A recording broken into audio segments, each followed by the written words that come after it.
Okay, so the reading section is, as you probably know, the first section that you're going to do on the TOEFL. And it's not the most difficult section, but at the same time, it's really important that you have a really good strategy so that you maximize your score and you spend the least amount of energy possible on getting that high score. So what we're really going to focus on today is the way that you're going to attack the reading in a way that gives you really quick finish times and very little effort expended. So first, let's take a look at the numbers.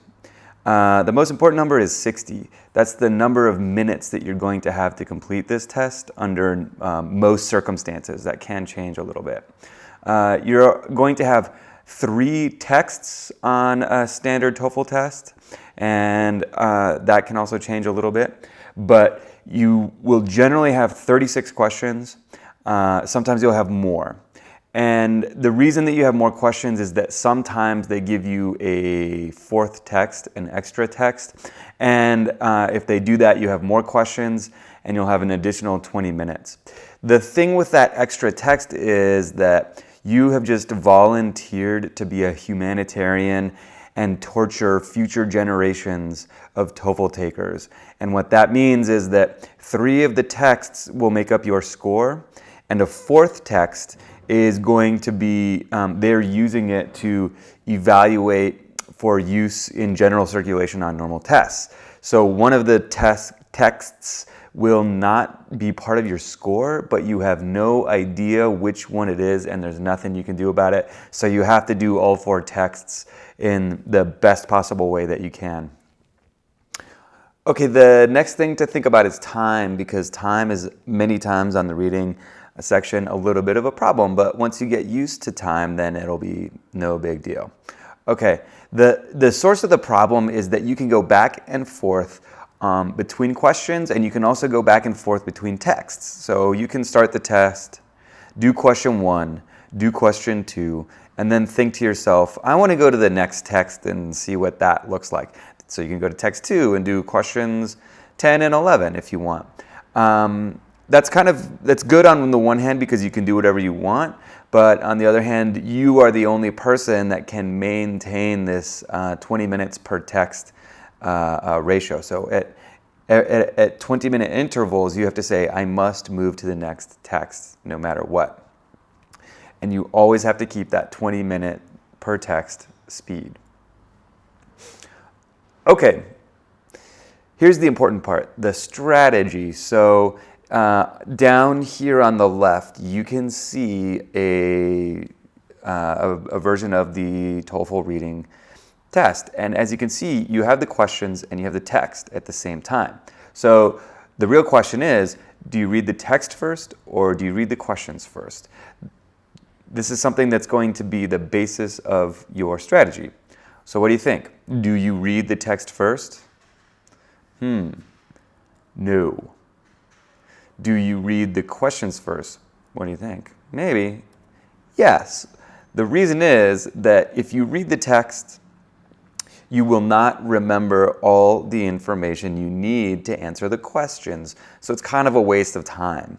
They also penalize people that try to answer these questions from memory. So if you just focus on the questions, I can almost guarantee that you will finish the test much faster and you will have a much higher rate of success. So always focus on the questions.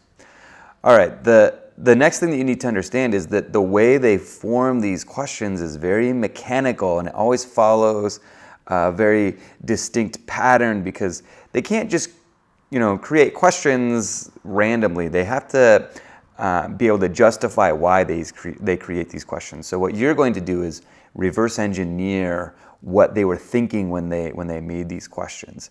And your strategy is going to be very algorithmic. An algorithm, if you don't study computers or physics or mathematics, is just a step-by-step process, kind of like this machine. First, this green thing goes down, and then it moves the yellow thing, and then the movie projector starts. So you're going to have a very distinct order to the way that you do the reading section. Okay, so exactly what is your algorithm? It's these following steps. Number one, you need to find the keyword in the question. This is super important. You find the keyword in the question. And then you're going to find the keyword that's in the text that is either exactly the same as the question or it's restating that keyword in a different way. Then you need to answer the question using the text, not the choices given. I want you to ignore the 4 possible answers that they give you for these questions. What you're focusing on is the question that they gave you and then finding the answer in the text. Because if you look, you'll be kind of confused by the answers that they give you because they all sound pretty good.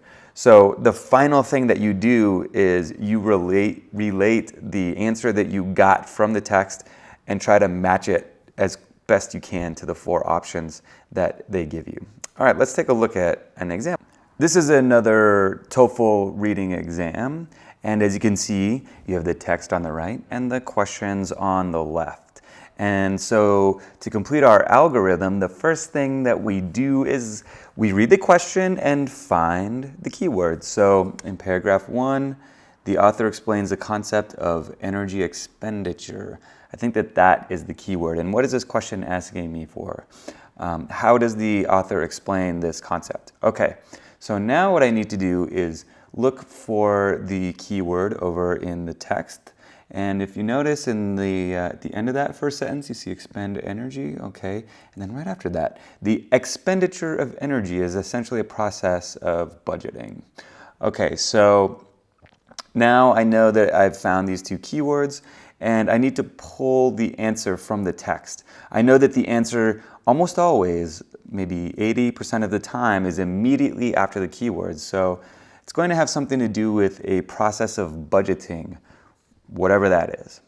Okay, now I'm going to go back and finally take a look at the possible answers. You don't want to look at the possible answers until this point. So first, does the professor identify types of organisms that become extinct? No. Does the professor or the writer compare scientific concept to a familiar human experience? Maybe budgeting is a familiar human experience, so I'm going to think about that as a possibility. Does the writer argue that most organisms conserve rather than expend energy?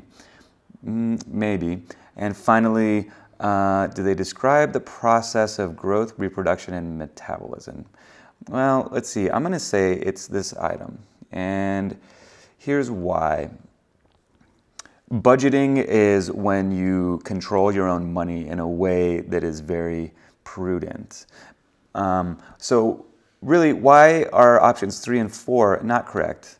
First of all, 3 is not correct because they do say that organisms conserve rather than expend energy later, but that's not how the professor explains the concept of energy expenditure.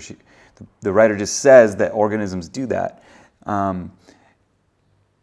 And additionally, so here, a plant or animal cannot squander all its energy on growing a big body. So here it says that an animal can't waste energy, but they don't say that they have to save energy. And if you notice, they do speak about that concept here, but it's farther down and it's already in a different section, so we can't really use that because it should come from paragraph 1. And the describing the process of growth, reproduction, and metabolism, you see those words in here in the very beginning, but does the writer explain or describe the process of growth, reproduction, and metabolism? No. And also, more importantly, that answer appears before the keyword, so it's not a valid piece of information. So what you can see is they take these pieces of information like growth, reproduction, daily metabolism, allocate energy to growth. They take words from the text directly here in this 4th answer, growth, reproduction, and metabolism, growth, reproduction, and metabolism, and they put them into the incorrect answers in order to confuse you. So this is why it's super important to follow this algorithm so you don't get confused by their tricks, and also so that you don't waste time reading more than you need to read. Okay, here's the second really important concept in the TOEFL. It's very easy, but it's very, very important. The questions follow the order of the text. There's only one exception to that rule, and that's the final question. But you'll have a video on that entire item. Basically, question 1 is going to come from paragraph 1. Question 2 is going to come from paragraph 2 or from, later in paragraph 1. Question 3 is going to come somewhere farther down, maybe paragraph 4, maybe the end of paragraph 2, wherever, but they always follow the same sequence as the text. And that is going to help you to focus on smaller pieces of the text as you go. Okay, so just to review, you need to be strategic on the reading. Use logic. Don't read the text and then try to remember the answers. Make sure that you trust your algorithm, because a lot of people, when they get nervous, they stop using the algorithm, they read the text, and they try just to answer the questions. And that's when they have really big problems. If you're nervous, the algorithm will help you even more because you're going to be systematic and you're going to find more correct answers. And finally, don't look at the answers that they give you until you have created your own answer from the text. That's going to avoid confusion and allow you to spend less time discarding incorrect answers. Okay, go do some practice.